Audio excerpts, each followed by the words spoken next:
Hello everyone, how are you doing? This is MD Tech here with another quick tutorial. In today's tutorial I'm going to show you guys how to make a cell turn a color using conditional formatting in Microsoft Excel. So this is definitely a very handy tool and I'm going to show you guys how to use it. So basically let's just say I have a bunch of employees here and we have weekly pay for all of them. And let's say just in my theoretical example here we want to see the lowest, highest, and mid-range. So instead of using a sort feature, I'm actually going to just show you guys how to make it appear a certain color. So it's very visually appealing, and in this tutorial I'm going to show you guys how to do it. So we're going to first start by selecting the area that we want to conditionally format here.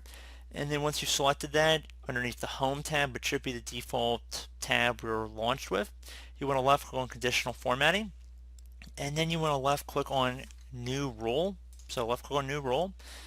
So it should be format all cells based on their values, and then we can set a different style type. So if you want to set minimum and maximum, you can.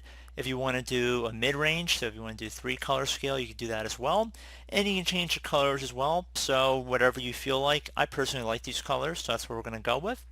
So we're going to set the midpoint at 50, and I really don't need to set a value for minimum or maximum. We're just going to set the midpoint at 50. Again, there's a lot of powerful tools you can do with conditional formatting. I'm just showing you guys a basic way of how to utilize it. So we're going to left click on OK. And you can see my highest person is very clearly shown here as Rick. And then the mid-range, looks like about this guy, Daniel and Albert. And then the lowest here would be Fred. You can see he's only making 700 a week. So definitely a cool little feature to know about. I do hope I was able to help you guys out, get you set up and introduced to this. And as always, thank you for watching, and I do look forward to catching you all in the next tutorial. Goodbye.